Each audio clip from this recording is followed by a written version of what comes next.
आला हजरत से किसी ने सवाल किया कि हमारे मदरसे में कुछ सैयद साहबान के साहबजादे पढ़ने के लिए आते हैं।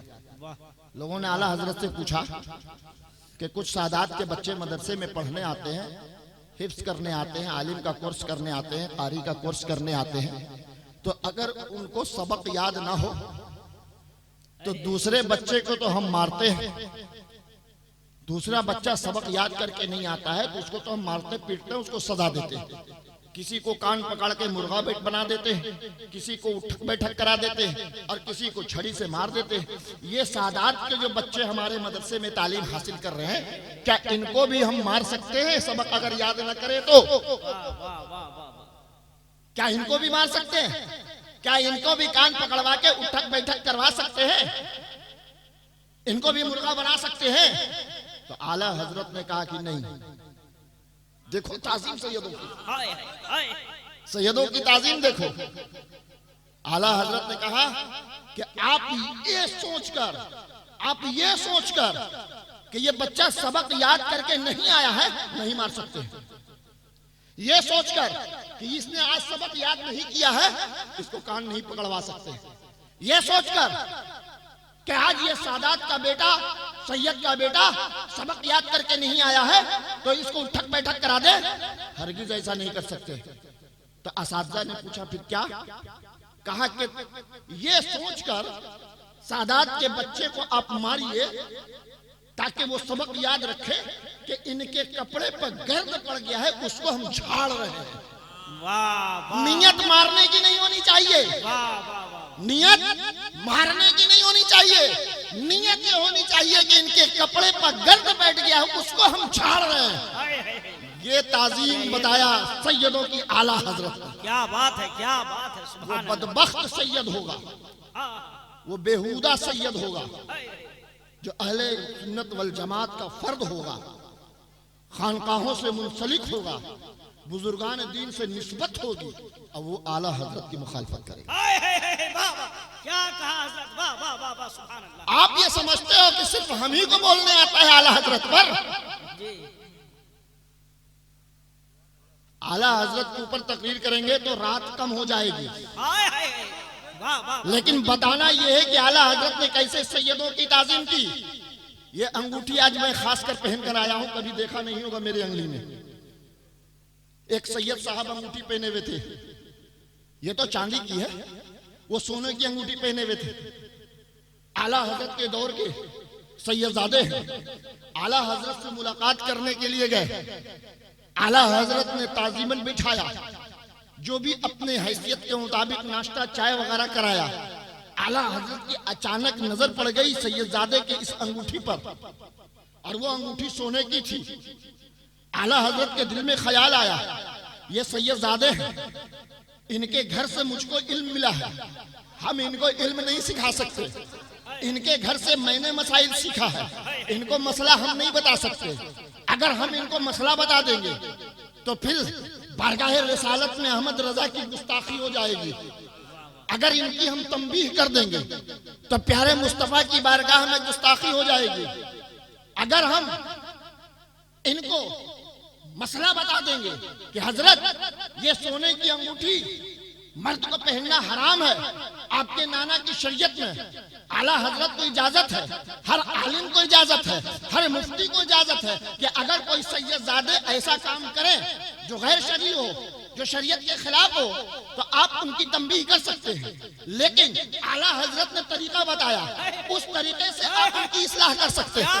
आप अपनी मर्जी से इस्लाह नहीं कर सकते, आप अपने दिल से इस्लाह नहीं कर सकते।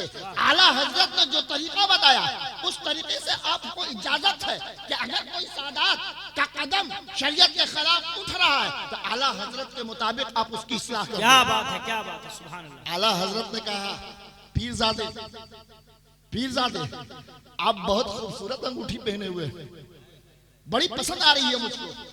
अगर आप मुझको नजर कर दे, आप मुझको हदिया कर दे, आप मुझे दे दे, मैं इसको तबर्रुक समझ कर रखूंगा, मैं इसको तबर्रुक समझ कर रखूंगा।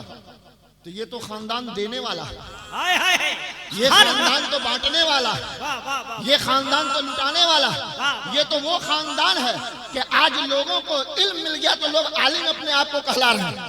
ये वो खानदान है जिसको मौला अली ने इल्म से अता कर दिया तो मिंबर रसूल का वो खतीब बन गया।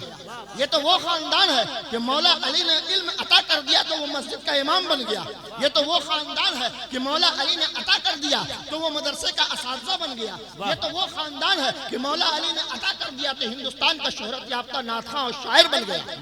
ये सब का सब सदका मौला अली का दिया हुआ है। ये किसी के बाप का सदका नहीं है जो आज कहते कि हम अपने बहुत बड़े खतीब हैं, हमारे अब्बा के घर से इल्म आया था। नहीं, ये मेरे मौला अली के घर से इल्म मिला। आज तुम अपने आप को आलिम कहने पर फख्र महसूस कर रहे हो तो ये सदका मौला अली का है। तुम अपने आप को अच्छा खतीब कह रहे हो तो ये सदका मौला अली का है। तुम अपने आप को अच्छा शायर कह रहे हो ये सदका मौला अली का है। तुम अपने आप को अच्छा इमाम कह रहे हो ये सदका मौला अली का है। तुम अपने आप को अच्छा मुदर्रिस कह रहे हो तो ये सदका मौला अली का है।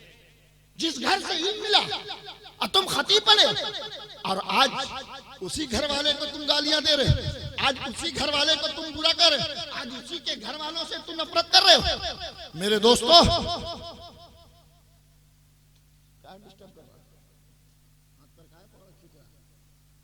मूड बन रहा तो तुम लोग कुछ ना कुछ कर दे रहा है।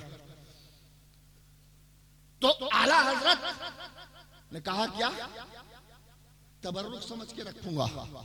सैयदजादे ने दे दिया। ये तो खानदान देने वाला और इस्लाम की हिफाजत के लिए जान भी देने वाला, सदका भी दिया है, कुर्बानी भी दिया है। और सिर्फ अपनी कुर्बानी नहीं, बच्चों की भी कुर्बानी। सुभान अल्लाह, सुभान अल्लाह। और हम लोगों के लिए ये एक मिसाल और मैसेज दे दिया, नसीहत कर दिया इमाम हुसैन ने कि बेटा अगर मेरे नाना की शरीयत पर कभी भी कोई आवाज उठे तो ये पेशावर मुकर्रिर जो पैसा कमाने के लिए तकरीरें करते नसीहत करते हैं उनको छोड़ देना। तुम अपने नाना की शरीयत बचाने के लिए खुद भी तलवार लेकर निकल जाना, बच्चों को भी साथ में ले लेना। खुद भी तलवार लेकर निकल जाना और बच्चों को भी साथ में ले लेना और इस्लाम की हिफाजत कर लेना। इसलिए कि जो इस्लाम की हिफाजत करते करते इस दुनिया से जाता है तो वो जन्नत का सरदार बन जाता है। सैयदजादे ने अंगूठी दे दिया। सैयदजादे अपने घर चले गए। 2 दिन के बाद आला हजरत का एक गुलाम सैयदजादे के घर पे आया। जब सैयदजादे बाहर आए तो गुलाम ने तोहफा पेश किया कि आला हजरत ने ये आपको एक तोहफा दिया। सुभान अल्लाह, सुभान अल्लाह। जब उस सैयदजादे ने लिफाफा खोला तो उसके अंदर एक लॉकेट और एक चैन सोने का था। उस सैयदजादे समझ गए कि मैंने सोने की अंगूठी आला हजरत को दिया है। आला हजरत ने उसके एवज में मेरी अंगूठी को तो तबर्रुक बनाकर उन्होंने अलमारी में रख लिया, लेकिन उसके बदले में उन्होंने मेरी बीवी के लिए चैन और लॉकेट को भेज दिया है। क्या बात है, क्या बात है, वाह। रख लिया। फिर चंद दिन के बाद जब आला हजरत के पास वो सैयदजादे गए तो कहा कि हजरत क्या जरूरत थी, मैंने आपको अंगूठी इस लालच में नहीं दिया कि आप मेरे बीवी का लॉकेट और चैन बनाकर भेजे। मैंने आपको अंगूठी तबर्रुकन आपने मांगा, मैंने दे दिया। मैं कोई उम्मीद लगाकर नहीं बैठा हुआ था कि आपको मैंने सोना दिया है तो आप भी मुझे सोना इनायत करें। कोई जरूरत नहीं थी भेजने की, हमारे पास कमी नहीं है। तो आला हजरत ने कहा सरकार पीरजादे गुस्ताखी माफ, गुस्ताखी माफ। उस दिन अगर मैं आपको बता देता तो मैं गुस्ताख हो जाता, लेकिन आज जब मैंने आपने पूछ लिया तो सरकार ये अंगूठी जो आप पहने हुए थे वो मेरे लिए तो तबर्रुक हो गई, मेरे लिए तो तोहफा हो गया, लेकिन सरकार आपके नाना ने बताया है। कौन कह रहे हैं? आला हजरत कह रहे हैं। और आज के मौलवी से पूछोगे किसी मसले में तो वो बोलेंगे आला हजरत ने लिखा है। किसी मसले में अगर बात होगी वो बोलेंगे आला हजरत ने ऐसे लिखा है। आज के इस दौर के उलमा या इससे पहले जो भी आला हजरत के बाद के जितने उलमा मुफ्तियाने किराम गुजरे हैं वो सब के सब आला हजरत के फतवे का हवाला देते हैं। और आला हजरत किसका हवाला दे रहे हैं? नाना का। पीरजादे आपके नाना ने बताया है कि मर्द को सोने की अंगूठी पहनना हराम है। सरकार अगर उस दिन हम आपको ये बोल देते तो इल्म पर तकब्बुर अहमद रजा को हो जाता। अगर उस दिन ये मसला हम आपको बता देते तो अहमद रजा को घमंड हो जाता कि आज मैंने एक सैयदजादे की इस्लाह कर दी है, इसलिए मैंने आपकी अंगूठी तबरुकन मांग लिया। आज मैं आपकी बारगाह में अर्ज कर रहा हूँ कि इस आपके नाना ने बताया है कि मर्दों के सोने की अंगूठी नहीं पहनना चाहिए, हराम है। मेरे नाना इमाम हुसैन के नाना ने ऐसा एहसान आला हजरत पे जताया कि आज क्या कयामत तक जब भी कोई मसाइल होगा तो लिखने वाला मुफ्ती हवाला आला हजरत के किताब का देगा। कोई भी मुफ्ती मेरे रसूल का हवाला नहीं देगा, मेरे मुस्तफा के बारे में नहीं बोलेगा। वजू के बारे में अगर मसला पूछना होगा तो आला हजरत का हवाला देगा, तलाक के बारे में मसला पूछना होगा तो आला हजरत का हवाला देगा, खुला के बारे में मसला पूछना होगा तो आला हजरत की किताब से हवाला देगा। क्यों आला हजरत की किताब से देगा? इसलिए कि आला हजरत ने कहा कि ये आपके नाना ने मुझे बताया। सुभान अल्लाह, सुभान अल्लाह। आला हजरत ने जो इल्म हासिल किया वो मुस्तफा के घर से मिला है, बेशक। और आपने जो इल्म हासिल किया ये आला हजरत के दर से आपको मिला है। बेशक, सुभान अल्लाह, सुभान अल्लाह। क्या मेरे दोस्तों, अब भी हम गद्दारे आला हजरत है, हरगिज़ नहीं। इतना कहने के बाद भी अब भी हम मसलक आला हजरत के बागी हैं। अगर हम बागी नहीं तो सरकार मिल्लत भी बागी नहीं। ये क्या है? सरकार मिल्लत उस जात का नाम है। क्या बात है! ये तो मुजाहिद मिल्लत ही देख सकते हैं सरकार मिल्लत को, वरना उड़ीसा में कोई मुसलमान नहीं है जो सरकार मिल्लत को देखे।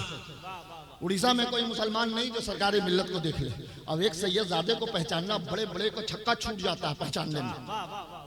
सैयदजादे को पहचानना मामूली बात नहीं है, पहचानने के लिए आंख होनी चाहिए। क्या बात है, क्या बात है। अब इस इलाके में किसी के पास आंख नहीं है, फितना बढ़ाने के लिए जबान है, लेकिन वलियों को देखने के लिए आंख नहीं है। क्या बात है, वाह वाह वाह। फितना को आगे बढ़ाने के लिए, दबे हुए फितना में पेट्रोल छींटने के लिए लोगों के पास जबान है। आग जो दब जाए उस पर पेट्रोल डालो, भड़क जाएगी, तो भड़काने के लिए लोगों के पास जबान है, लेकिन पहचानने के लिए आंख में रोशनी नहीं है। वो रोशनी सिर्फ मुजाहिद मिल्लत की आंखों में थी, जिन्होंने सरकार मिल्लत को पहचान कर कह दिया कि सरकार मिल्लत के चेहरे को जब देखते हैं तो गौस का जलवा नजर आता है। सुभान अल्लाह। नारे तकबीर, नारे रिसालत, अज़मते मुजाहिद मिल्लत, फैज़ाने सरकार मिल्लत। ये कौन कहा? मुजाहिद मिल्लत ने कहा कि सरकार मिल्लत को देखते हैं तो गौस का झलक नजर आ जाता है, गौस आजम का अक्स नजर आ जाता है, गौस आजम का जलवा नजर आ जाता है। अब तुम बताओ कि मुजाहिद मिल्लत वली थे? बेशक। अगर थे और है और रहेंगे कयामत तक, तो तुमको इकरार करना होगा कि मुजाहिद मिल्लत ने कह दिया है कि सरकार मिल्लत के चेहरे को देखने में गौसे आजम का अक्स नजर आता है, जलवा नजर आता है। तो तुमको यकीन भी करना होगा और अकीदा पुख्ता भी रखना होगा मुजाहिद मिल्लत की इस कौल पर। वाह, सुभान अल्लाह, सुभान। अभी तो हम जिंदा हैं, अभी तो आप जिंदा हैं, जिन्होंने सरकार मिल्लत को भी देखा और जिन्होंने मुजाहिद मिल्लत को भी देखा। क्या अकीदत है मुजाहिद मिल्लत की सरकार मिल्लत से? आज सरकार मिल्लत का फैजान ही है कि मुजाहिद मिल्लत के पड़ोस बनकर हम आपसे खिताब कर रहे हैं। बेशक, बेशक। आज भी मुजाहिद मिल्लत के आस्थाने को मैं सलाम करके आया हूं। मैंने इससे पहले भी बताया है कि मुजाहिद मिल्लत के आस्थाने पर से जब जब मैं गुजरता हूं सलाम करके गुजरता हूं, और इसलिए सलाम नहीं करता हूं कि वो आलिम दीन है, इसलिए सलाम नहीं करता हूं कि वो मुफ्ती है, इसलिए नहीं सलाम करता हूं कि वो तकवाशार है, इसलिए नहीं सलाम करता हूं कि वो इबादत और रियाजत गुजार है। सिर्फ इसलिए मैं मुजाहिद मिल्लत को सलाम करता हूं कि वो औलाद गौसे आजम से मोहब्बत करते हैं। आलिम तो हजारों है, लेकिन मुजाहिद मिल्लत की मिसाल नहीं। मुफ्ती तो हजारों है, लेकिन मुजाहिद मिल्लत की मिसाल थी।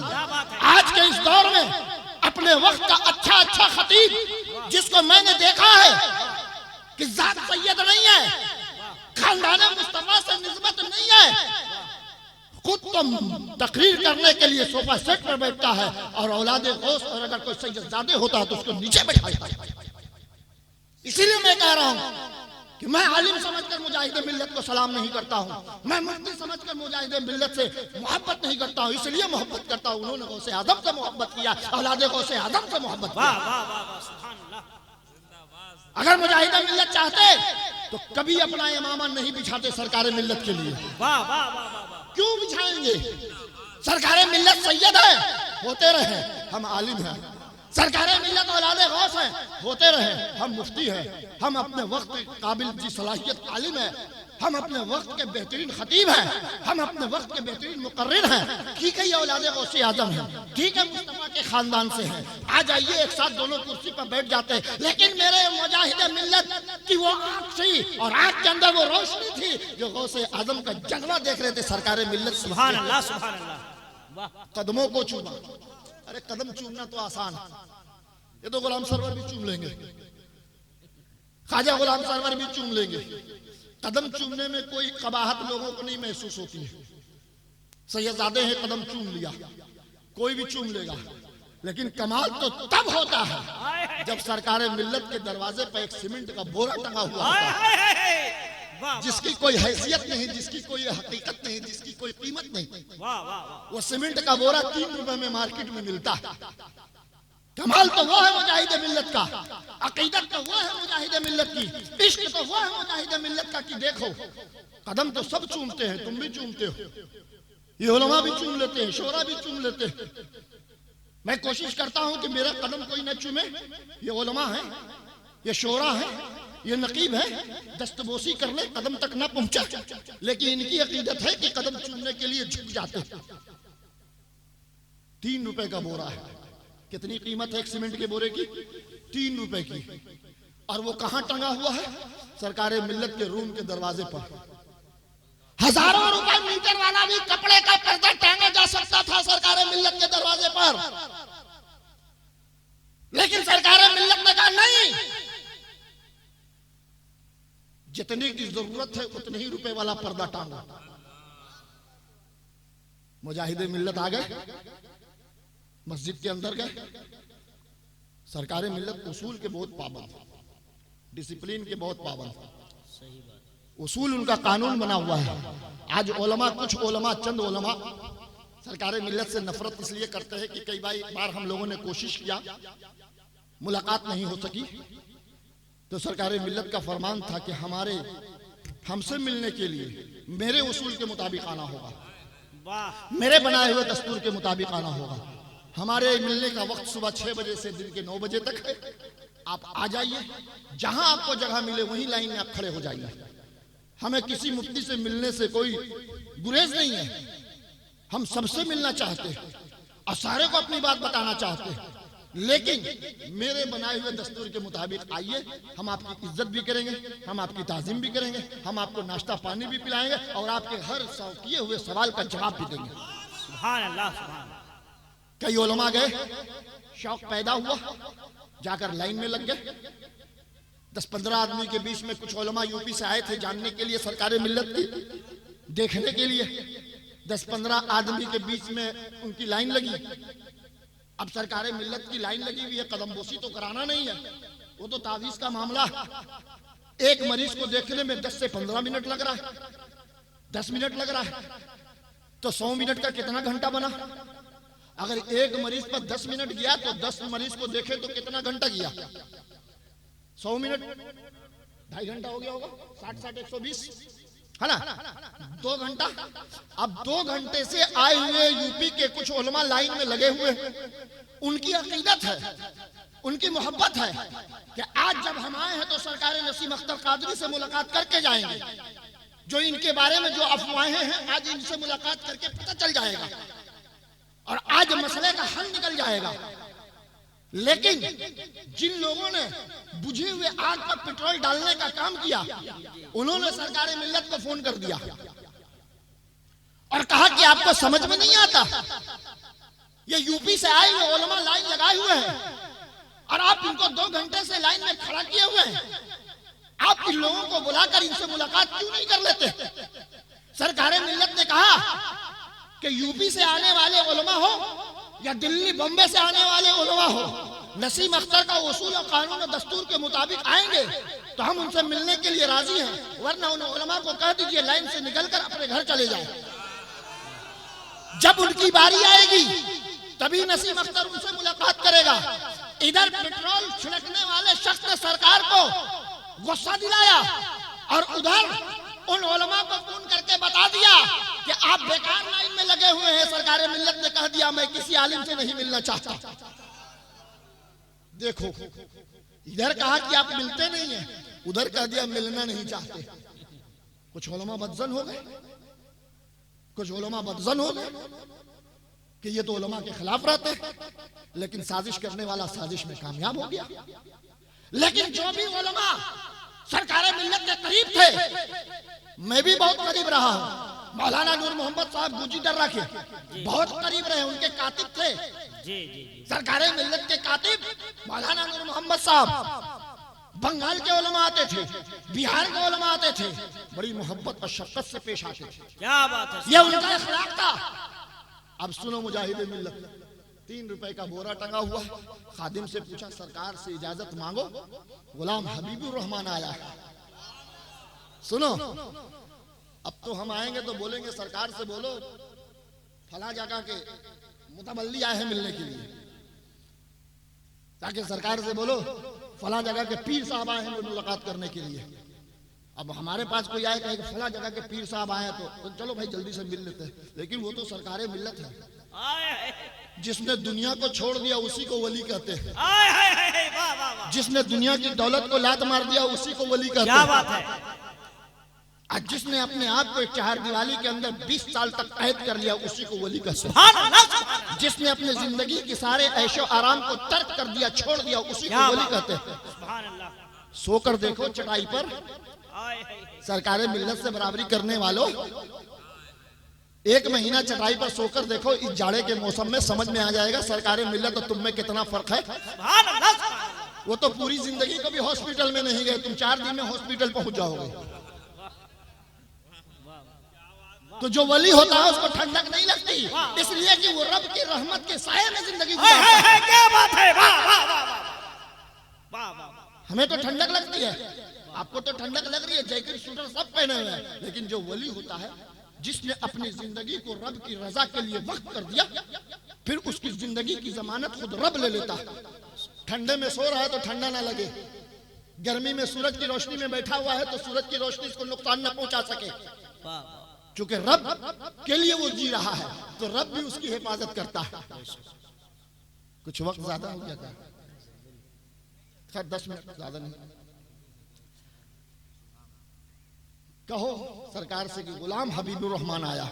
क्या खाकसारी है मुजाहिद मिल्लत में, क्या खाकसारी मुजाहिद मिल्लत में। गुलाम हबीबुर रहमान आया। खादिम ने कहा हजरत, अच्छा मुजाहिद मिल्लत का दूसरा नाम तुम लोग जानते हो? क्या जानोगे, बगल में रह के कुछ नहीं जानते हो तुम लोग। हबीबुर रहमान के नाम से तो धामनगर का कोई मुसलमान उनको जानता भी नहीं था। यहाँ पर कोई है ही नहीं है 60 साल की उम्र का जो बतावे। मुजाहिद मिल्लत हप्पा मियाँ के नाम से मशहूर थे, याद आया? हेलो,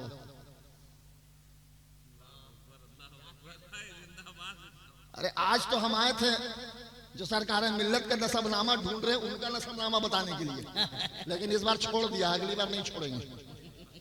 जो सरकार मिल्लत का नसबनामा ढूंढ रहे थे कि वो सैयद है कि नहीं, मैं उनका नसबनामा लेकर आया हूं। क्या आप सरकार मिल्लत का नसबनामा मत बताओ, अब मत ढूंढो, अपना नसबनामा दिखाओ।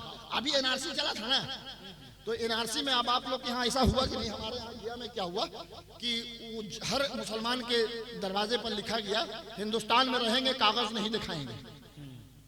ये मतलब इसको कहते हैं अभियान चला था, है ना। हर मुसलमान के दरवाजे पर बिहार के अंदर लिख दिया गया था कि हिंदुस्तान में रहेंगे कागज नहीं दिखाएंगे, और इंग्लिश में था नो एनआरसी। ये बात मेरे दिमाग में वही आ गई कि सैयद लिखेंगे नसबनामा नहीं दिखाएंगे। क्या बात है, क्या बात है, क्या बात है। हाय हाय हाय हाय, वाह वाह वाह वाह वाह, हाय हाय, बोलिए हजरत, वाह वाह वाह वाह वाह वाह, क्या बात है हजरत। सोचिए, वाह वाह। तो वो लोग हुकूमत से मुसलमान टकरा रहे थे किया बिहार के कि हिंदुस्तान में रहेंगे भी और कागज भी नहीं दिखाएंगे।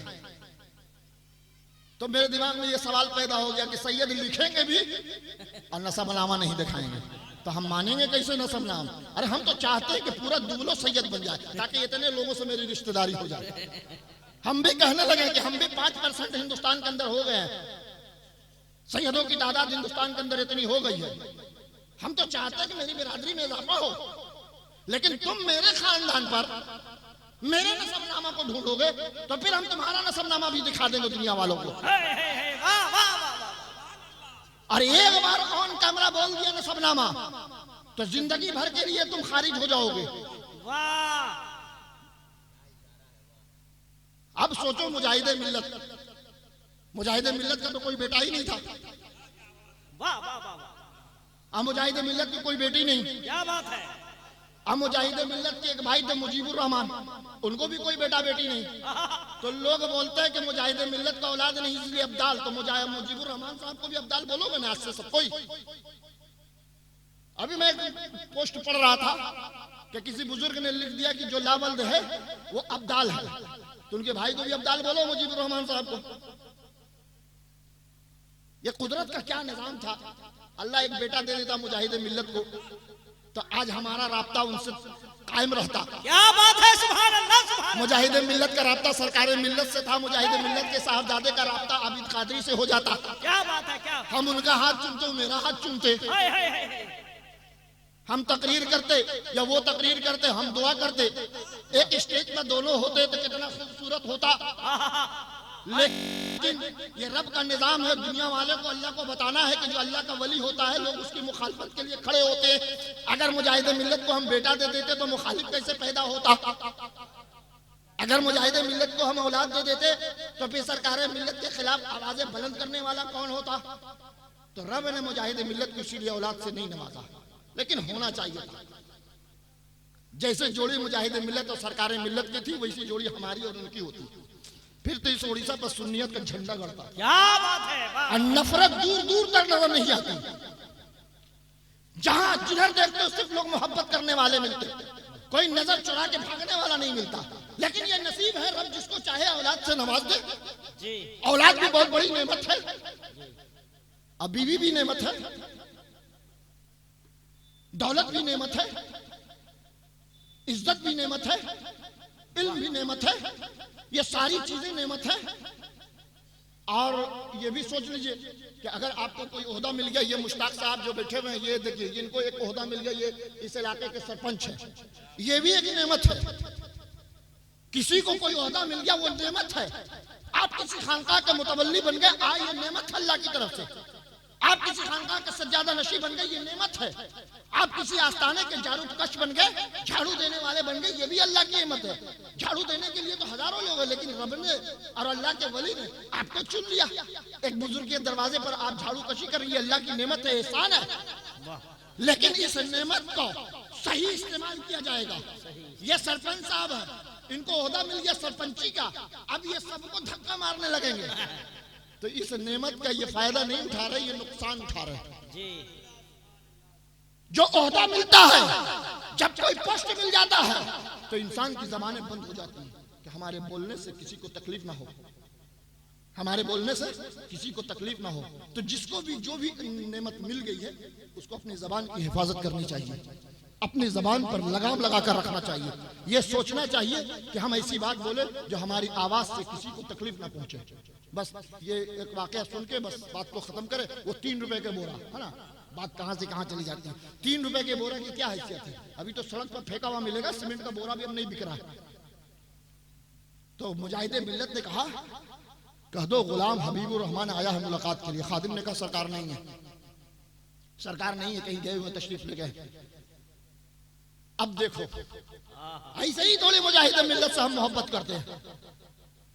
कदम बोसी करना तो आसान है, लेकिन देखो मुजाहिदे मिल्लत की अकीदत, मोहब्बत, उस पर्दे को पकड़कर अपनी आंखों से लगाया और सर पे रखा। क्या बात है, सुभान अल्लाह। कि सरकार के कदमों की कदम बोसी ना हुई कोई बात नहीं, सरकार के दर पे लगा हुआ होती तो चूम कर दुनिया वालों को बता दिया, ये 3 रुपए। वाह वाह वाह वाह वाह।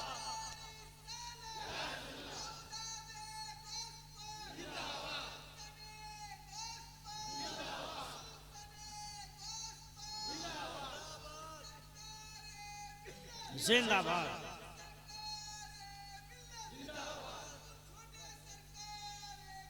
जिंदाबाद, जिंदाबाद, जिंदाबाद,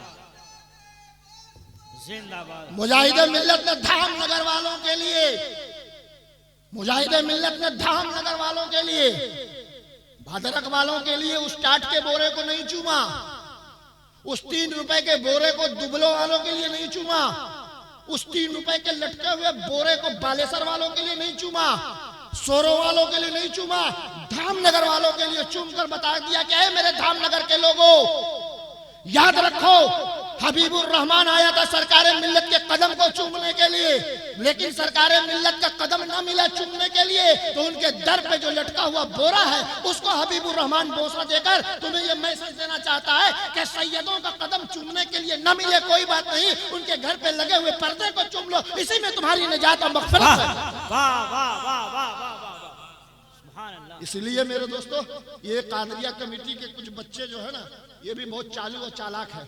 ये हैदराबाद में रहे तो हैदराबाद के मौलाना को 3-4 साल पहले लेकर आए और हमको काट दिए, 40,000 पानी में चला गया, ऐसी तकरीर सुना था।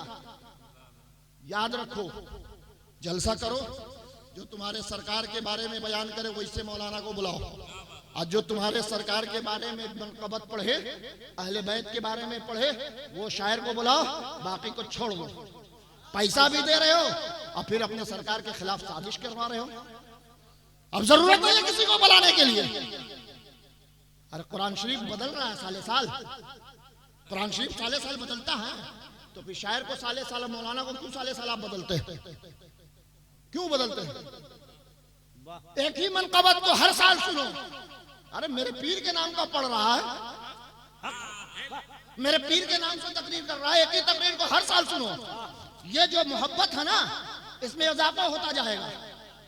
आइंदा याद रखोगे, देखो तो कोई शायर बड़ा नहीं आया, पूरा मजमा भरा हुआ है। क्या बात है ना? सब अहले बैत के लिए सुनने आए हैं, सब सरकारे मिल्लत की मनक़बत सुनने आए हैं। कल भी मैं जहां था भद्रक दुर्गापुर में, वहां भी लोगों का हुजूम था, कोई बड़ा शायर नहीं था। मैं तो ये समझता था कि मैं यहाँ आया हूँ जलसे में, वो बड़ा शायर आ रहा है फला जगह से फला जगह से, उसको सुनने के लिए लोग आए। लेकिन अब पता चला कि लोग किसी बड़े शायर को सुनने के लिए नहीं आते, अपने पीर की दास्तान, अपने पीर की सच्चाई, अपने पीर की बड़ाई सुनने के लिए आते हैं। वाह वाह वाह वाह वाह, गौसे आज़म की करामत सुनने के लिए आते हैं, मौला अली की करामत सुनने आते हैं, इमाम हुसैन की शहादत सुनने आते हैं। किसी नात खां की नात सुनने नहीं आते हैं, बल्कि ये आते हैं अपने पीर की दास्तान सुनने के लिए, करामत सुनने के लिए। तुम्हारे पीर के लिए करामत लाया था, फिर इंशाल्लाह कभी मौका मिलेगा, या अगर लास्ट में मौका मिलेगा तो फिर 20 आधा घंटे की तकरीर होगी। ये शोरा लोग डबल डबल करते हैं तो तकरीर भी डबल डबल होगी। बारगाह खुदावंदी में यही दुआ है कि अल्लाह तबारक व तआला हमें और आपको अपनी बंदगी में साबित कदम रखे, अहले बैत से सच्ची और पक्की मोहब्बत करने की तौफीक और रफ़ीक अता फरमाए। एक बात याद रखना, न सरकार मिल्लत की खानकाह को छोड़ना, न मुजाहिद मिल्लत के दर को छोड़ना। ये सरकार मिल्लत की तालीम थी। मुजाहिदे मिल्लत से लोग चाहते हैं कि तुम लोग छोड़ दो मुजाहिदे मिल्लत को, ताकि हमें डंका बजाने में आसानी हो कि देखो ये दुगलो मुस्तफापुर का जो है मुसलमान, ये सरकार नसीम अख्तर से मुरीद है, लेकिन मुजाहिदे मिल्लत के दर पे नहीं आता है। उनको डंका बजाने का मौका मत दो, जब मौका मिले तब जाओ और हाजिरी लगाओ मुजाहिदे मिल्लत से। तुमको किसी से मिलने की जरूरत नहीं है, मुजाहिदे मिल्लत के आस्थाने को सलाम करो, बस यही हमारे लिए काफी है। वाखिर दावाना अनिल हम्दुलिल्लाहि रब्बिल आलमीन।